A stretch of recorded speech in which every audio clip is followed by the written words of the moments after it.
Quero convidar você a que abra a palavra de Deus no Evangelho segundo Mateus, capítulo de número 5. Evangelho segundo Mateus, capítulo 5.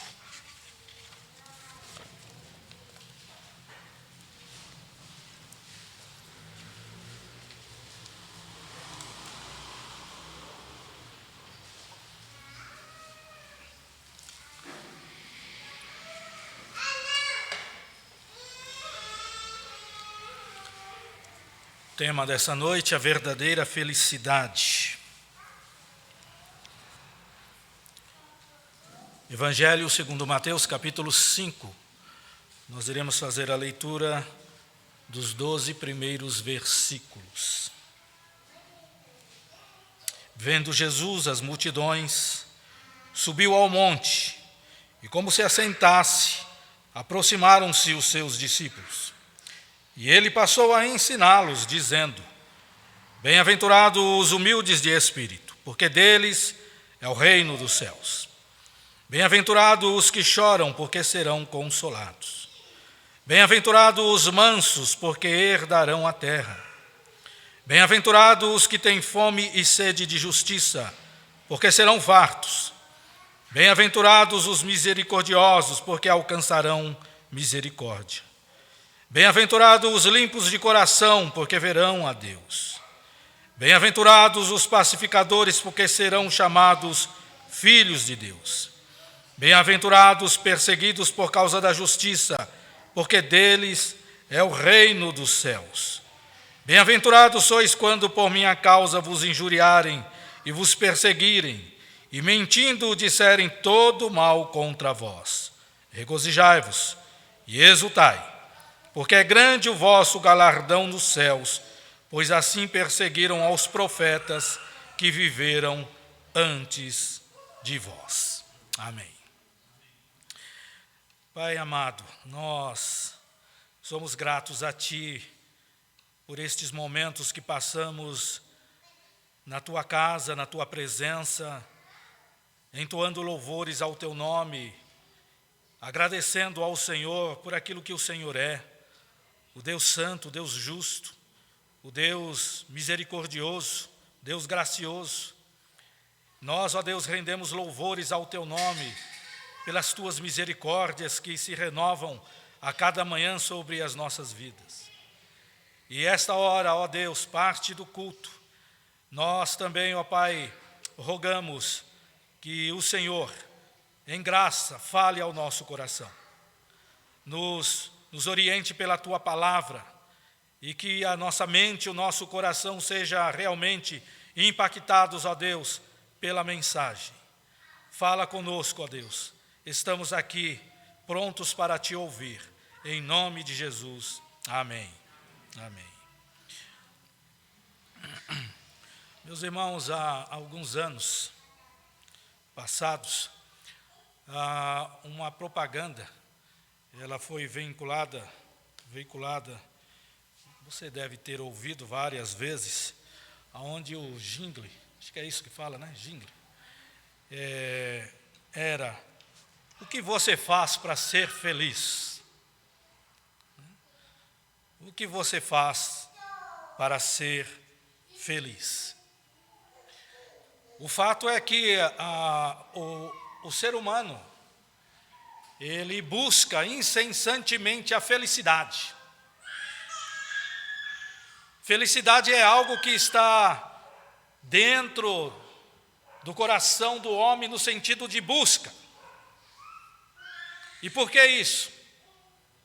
Porque o homem nasceu para ser feliz. O homem foi criado por Deus para a felicidade. A questão é aonde está a felicidade. Aonde buscar a felicidade? Reverendo Hermes Ten Maia, que foi um dos meus professores de seminário, em um dos seus escritos, falando justamente sobre felicidade, ele pontuou algo interessante, onde ele diz que até mesmo o ladrão, o bandido, o assaltante, ele realiza os seus atos porque aquilo o faz feliz. Aquilo o leva a um tipo de busca pela felicidade. E isto é a razão de todos nós buscarmos a felicidade. Muitos acham que serão felizes no casamento.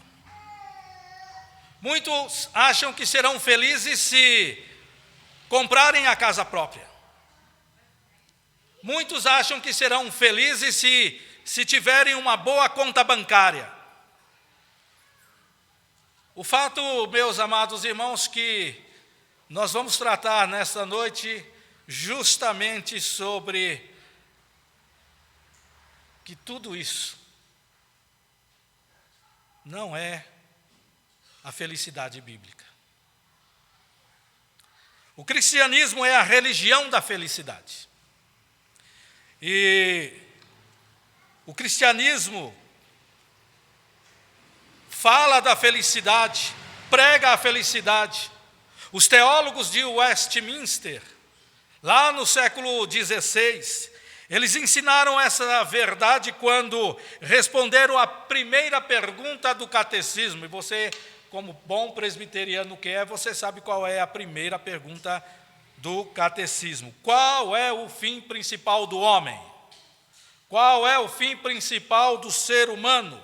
E a resposta é glorificar a Deus e gozá-lo para sempre. Ou seja, a razão pela qual o homem foi criado, segundo o entendimento dos teólogos de Westminster, baseado na palavra de Deus, é que o ser humano foi criado para se envolver com a alegria, para se deleitar no Senhor por toda a eternidade.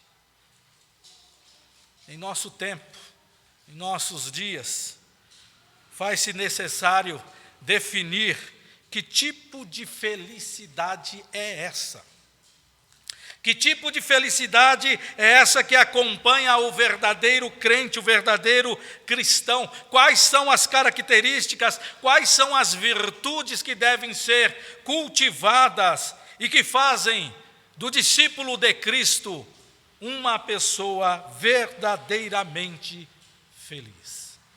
Primeiramente, meus irmãos, nós vamos destacar alguns conceitos. Primeiramente, o conceito do reino no que diz respeito a esta palavra que nós lemos aqui, pelo menos 9 vezes, a palavra bem-aventurados.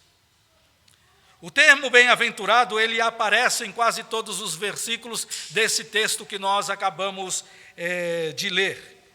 E embora seja este um termo comum, corretamente traduzido por feliz, este conceito de felicidade no qual nós estamos inseridos neste mundo prejudica o entendimento correto desta palavra.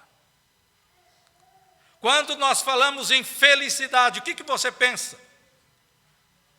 O que leva você a ser feliz? O conceito mundano, o conceito do mundo de felicidade possui algumas características e eu quero destacar. A primeira delas, felicidade para o mundo é uma realidade subjetiva. E por quê? Porque a felicidade para um ser humano pode se encontrar em um polo totalmente contrário ao polo do qual a felicidade do outro se encontra. E eu explico. Aquilo, por vezes, que é a sua felicidade, pode não ser a felicidade do outro. Aquilo que lhe traz prazer, alegria, deleite, pode não ser a do outro. Então, a felicidade do mundo é uma felicidade subjetiva. Mas ainda, o conceito mundano de felicidade também está relacionado a um estado de espírito temporário.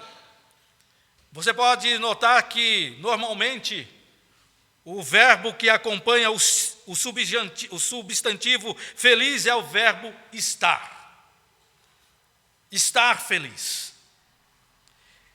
E a felicidade é algo que pode ser uma realidade em um momento, mas em outro já não existe mais.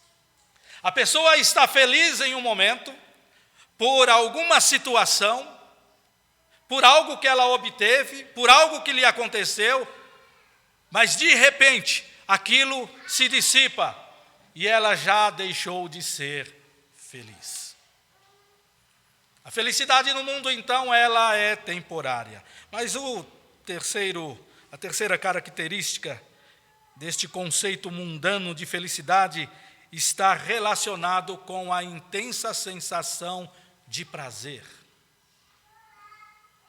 Via de regra, as pessoas que são reputadas como felizes em nosso tempo são aquelas que possuem, por exemplo, recursos para satisfazer os seus desejos.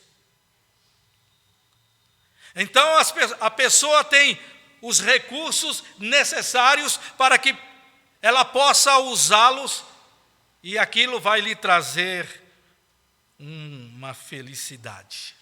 E muitas vezes nós mesmos, quando olhamos para algumas pessoas e olhamos para os recursos que essas pessoas têm, nós mesmos falamos, ali está uma pessoa feliz. Aquela pessoa é feliz porque ela conseguiu comprar a sua casa própria. Ali está uma pessoa feliz porque ela tem um bom emprego. Então, o conceito mundano, por vezes, também está relacionado com aquela sensação de prazer. E quando você olha para o outro, você pensa, ele é feliz porque ele possui aquilo e eu não tenho aquilo e por isso eu não sou feliz. Mas qual é a felicidade do reino? Qual é a felicidade que a Bíblia nos orienta, nos ensina? Meus amados irmãos, uma definição possível da palavra paradoxo, você já deve ter ouvido isso. A palavra paradoxo, ela também traz o sentido de algo que é contrário à opinião. E o cristianismo é uma contracultura. E o que eu quero dizer com isso? O cristianismo possui um sistema de valores que choca drasticamente com os valores adotados pelo mundo. Pela mentalidade que governa este mundo sem Deus. Sendo assim, quando nós olhamos para as Escrituras, no que ela fala a respeito de felicidade, o seu conceito de felicidade, conceito este ensinado pelo Senhor Jesus Cristo aqui neste Sermão do Monte, é um conceito contrário ao conceito mundano. Felizes, vejam só, felizes segundo Jesus são os pobres. Felizes, segundo Jesus, são aqueles que têm fome e sede. Felizes são aqueles que são perseguidos e injuriados. Veja só, o conceito de felicidade de Jesus vai totalmente na contracultura.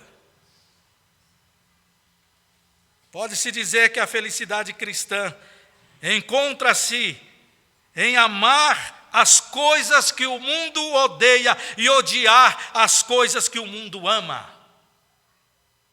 Este é o conceito de felicidade bíblico, este é o conceito de felicidade que Jesus ensina aos seus discípulos, ensina a nós.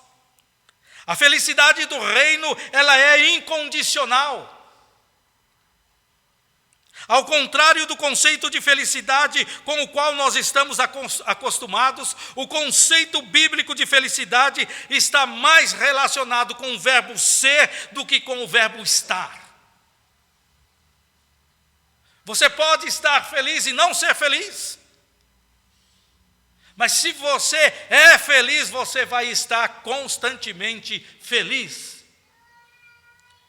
É isso que a Bíblia, é isso que Jesus quer nos ensinar. A felicidade proposta pelo reino, ela não depende das circunstâncias temporais, mas ela é incondicional. Um dos louvores cantados hoje aqui fala sobre isso. Para não olhar as circunstâncias. E muitas vezes nós cantamos isso a pleno pulmões. Eu não olho circunstância. Mas quando a circunstância adversa vem, te derruba. Porque muitas vezes nós ainda estamos apegados à questão da felicidade do mundo e não àquela que Jesus veio nos trazer. Aquela que Jesus quer nos ensinar. Meus amados irmãos, a felicidade proposta pelo reino é uma felicidade totalmente contrária à que o mundo nos ensina.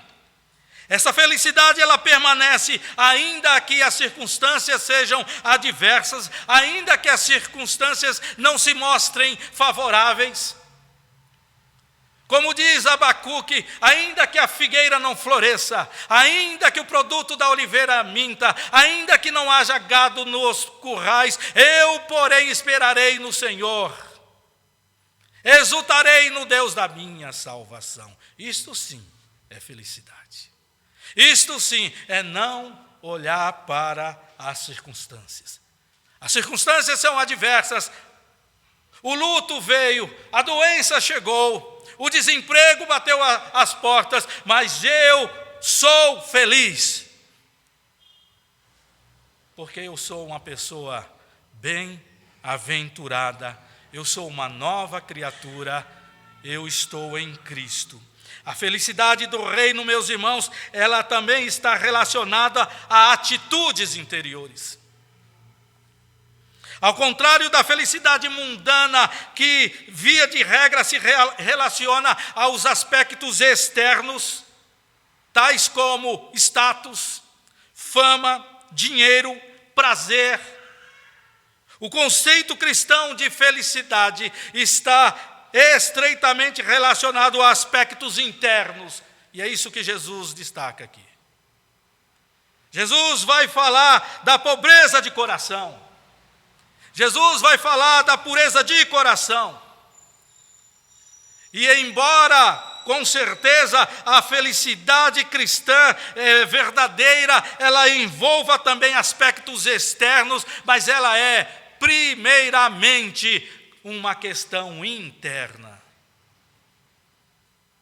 Ela é fruto do restabelecimento da comunhão com Deus.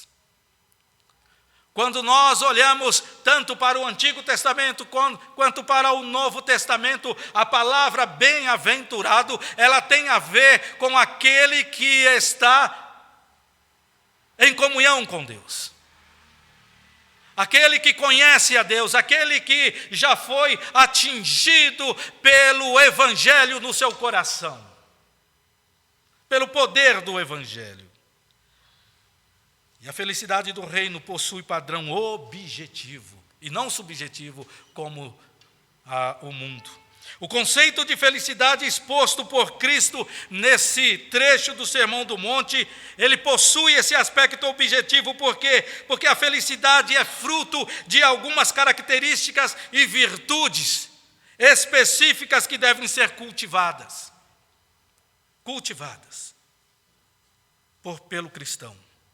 O homem feliz, apresentado pelo Senhor Jesus Cristo nesse texto, não é alguém que se vê como alguém feliz, mas é alguém que é visto por Deus como uma pessoa feliz.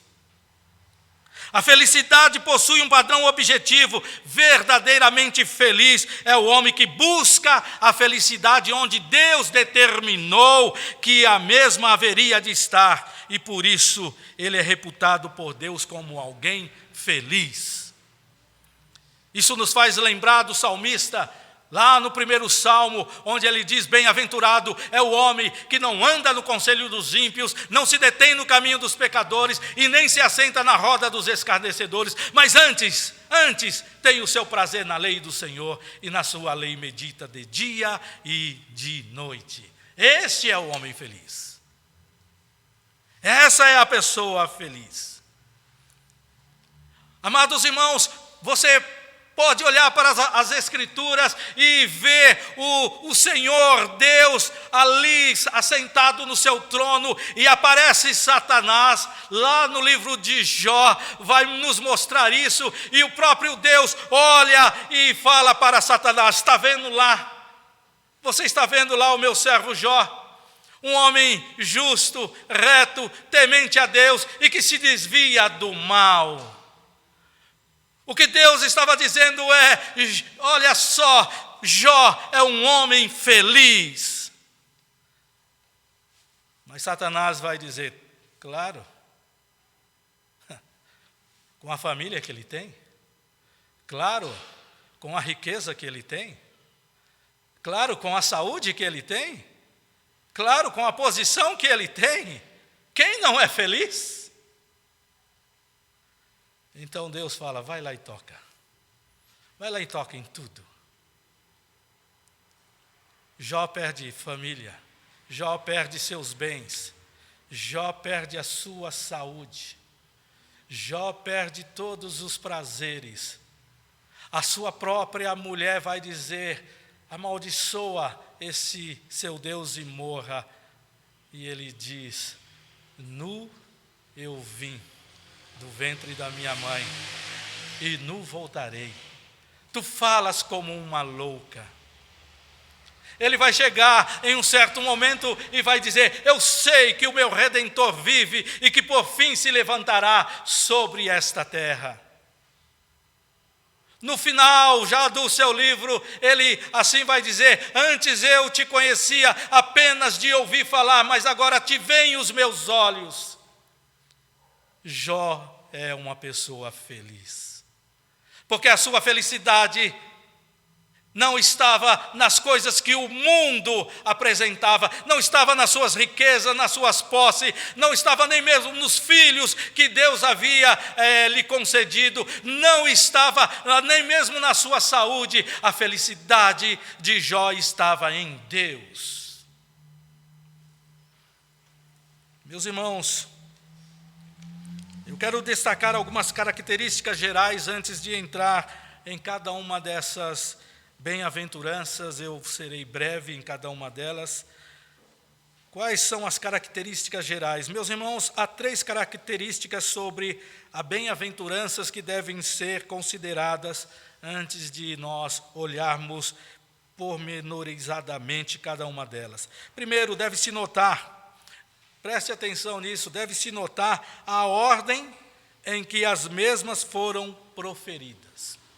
Elas não foram proferidas de formas aleatórias. Elas podem se comparar, essas bem-aventuranças, a uma escada de degrau, aonde você tem que subir a cada degrau. Cada bem-aventurança, ela está colocada ali pelo Senhor Jesus Cristo, porque uma conduz a outra e assim por diante. Não é à toa que Cristo caracteriza o cidadão do reino, em primeiro lugar, como pobre de espírito. Não é como puro de coração, pois para ser puro de coração, primeiramente, é necessário ser pobre de espírito. Então essa é a primeira característica. A segunda, as bem-aventuranças, elas não designam grupos diferentes de cristão. Aquele grupo de cristão é feliz, mas aquele ali não é feliz. Não, as bem-aventuranças, elas são para todos. Todos os cristãos são felizes, ou pelo menos devem cultivar a felicidade, não do mundo, mas a felicidade do reino. E as bem-aventuranças, elas seguem um padrão estrutural. Todas elas possuem 2 partes, você pode notar aqui. Primeiramente, há uma apresentação aqui da característica vinculada à felicidade. Por exemplo, bem-aventurados os mansos. Mas agora ela é seguida de uma razão pela qual são felizes os que possuem essas características. e porque herdarão a terra. Meus amados, vejamos a primeira bem-aventurança, verso de número 3. Bem-aventurado os humildes de espírito, porque deles é o reino dos céus. A palavra humildes aqui também é traduzida por pobre de espírito. Não sei como está na sua Bíblia, na sua tradução. Embora, meus amados, haja quem entenda isso já desde dos primeiros séculos, algumas pessoas achavam que essa bem-aventurança, Cristo estivesse falando a respeito da pobreza financeira, da pobreza econômica, mas não, Jesus não está falando sobre isso aqui. Uma das pessoas que entendia dessa maneira, você já deve ter ouvido sobre ela, sobre a sua história, é Francisco de Assis, conhecido como São Francisco de Assis. Ele entendeu que para que você tivesse a alegria do reino, você tinha que ser pobre economicamente. Ele pegou tudo que ele tinha, distribuiu aos pobres, achando que aquilo é que lhe traria felicidade. Mas não é isso que Jesus está falando. Veja, meus irmãos, e é importante notar que Cristo está falando neste verso de uma pobreza interior. Bem-aventurado os humildes de espírito, bem-aventurado os pobres de espírito.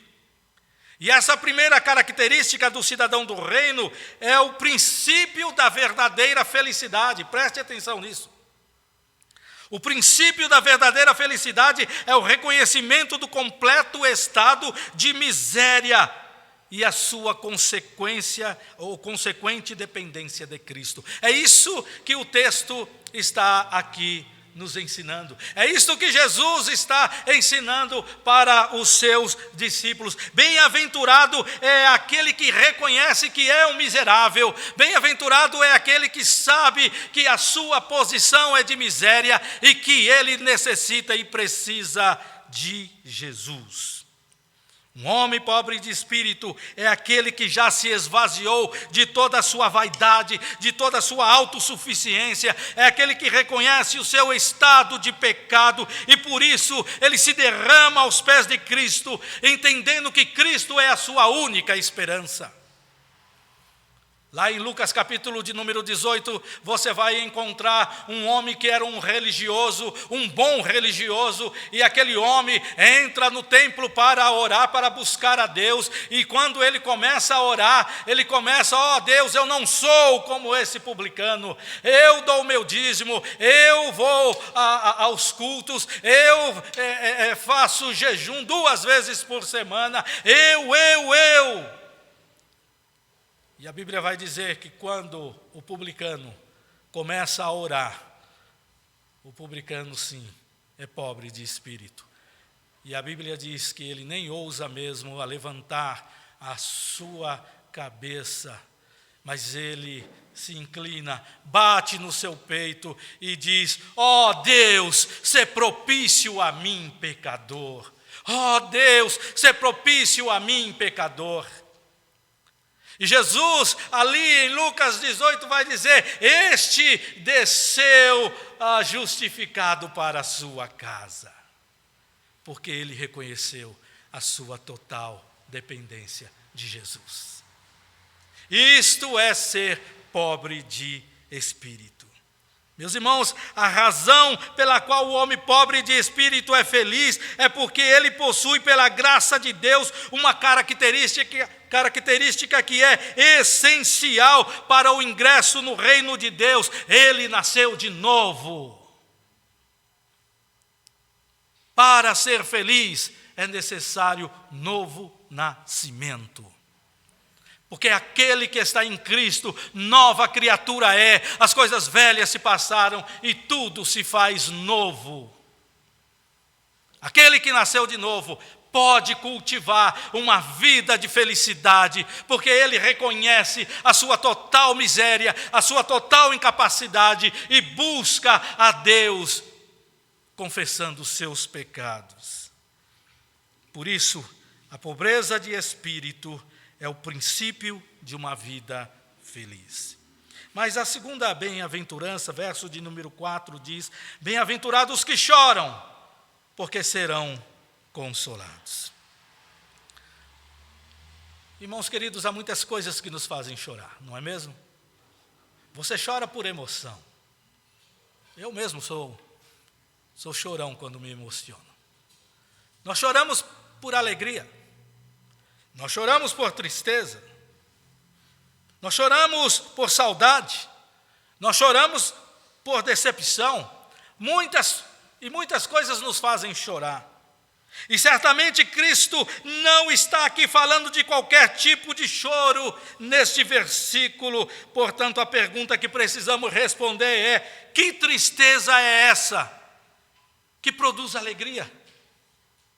Uma tristeza que produz alegria. Jesus está falando: bem-aventurados que choram, porque eles serão consolados. Como nós falamos, devemos lembrar que as bem-aventuranças, elas são e devem ser vistas como uma escada em que os degraus posteriores completam os posteriores, ou complementam os posteriores. Sendo assim, há uma relação entre a primeira bem-aventurança com essa. Ou seja, o choro que, segundo Jesus, redunda em alegria é o choro que se origina na primeira bem-aventurança, é o choro da profunda convicção de pecado. Queridos, porque muitos crentes estão lutando, buscando ser felizes, porque muitos não têm cultivado uma vida real de reconhecimento de pecado. Muitos estão como Davi, que escondeu o seu pecado. E quando ele reconhece o seu pecado, ele vai justamente dizer: olha, quando eu escondi o meu pecado, quando eu calei diante do meu pecado, os meus ossos se secaram. Mas quando ele confessa, ele recebe o perdão, a graça, e pode agora viver plenamente para Deus. Quando Jesus diz: bem-aventurados que choram, porque serão consolados, o que ele está nos ensinando aqui é que em Cristo, aqueles que se entristecem, que lamentam por causa dos seus pecados, estes sim são felizes, porque sabem que um dia receberão a coroa eterna, a tristeza será desfeita, o Senhor enxugará dos seus olhos toda a lágrima. Você tem chorado pelos seus pecados? E nós não estamos falando aqui daquele choro onde você derrama lágrimas. Não, pode ser também, mas não. É aquela profunda convicção de pecado. E de que só em Jesus há esperança. Só nele eu posso encontrar perdão. A terceira bem-aventurança, verso de número 5. Bem-aventurados mansos, porque herdarão a terra. Queridos, aqui há uma mudança. As duas primeiras bem-aventuranças, elas dizem respeito mais diretamente ao relacionamento do homem com Deus, mas a partir dessa, elas passam a dizer respeito à relação do homem com o seu semelhante. De maneira específica, essa terceira característica do cidadão do reino é a aplicação das duas anteriores, mas agora aos relacionamentos pessoais. Mansidão aqui é uma atitude de humildade, de gentileza para com os outros, determinada justamente por uma correta estimativa acerca de si mesmo. É quando eu olho para o outro, não com o olhar de cima para baixo, não com soberba, não com orgulho, mas eu olho o outro como um igual a mim. Quando eu não aponto o dedo para o pecado do meu irmão, mas eu olho para ele como uma pessoa que precisa do meu abraço, precisa do meu carinho. Alguém manso é alguém que se relaciona com o seu próximo de maneira amável, de maneira gentil, porque ele mesmo está consciente dos seus próprios erros. A mansidão, vai dizer Paulo quando escreve a sua carta aos Gálatas, é fruto do Espírito e que se exterioriza, por exemplo, na capacidade de abrir mão dos seus direitos pelo outro. E o maior exemplo que nós temos disso é Jesus. Paulo, quando escreve aos Filipenses, vai falar que Jesus, mesmo sendo Deus, não julgou como usurpação o ser igual a Deus, mas se humilhou. Tornou-se homem, morreu na cruz. E tudo isso ele fez por nós. Por nós. Meus amados irmãos, aqueles que são mansos são felizes. Os que são mansos são felizes, porque ainda que tenham de abrir mão dos seus direitos nesta vida, eles são herdeiros da terra e reinarão nela para todo o sempre com o Senhor Jesus. A quarta bem-aventurança, verso de número 6. Bem-aventurados que têm fome e sede de justiça, porque serão fartos. Queridos, esta quarta bem-aventurança, ela ensina que a felicidade não é a satisfação de todos os desejos, mas é o cultivo de um desejo intenso por algo. Veja que Jesus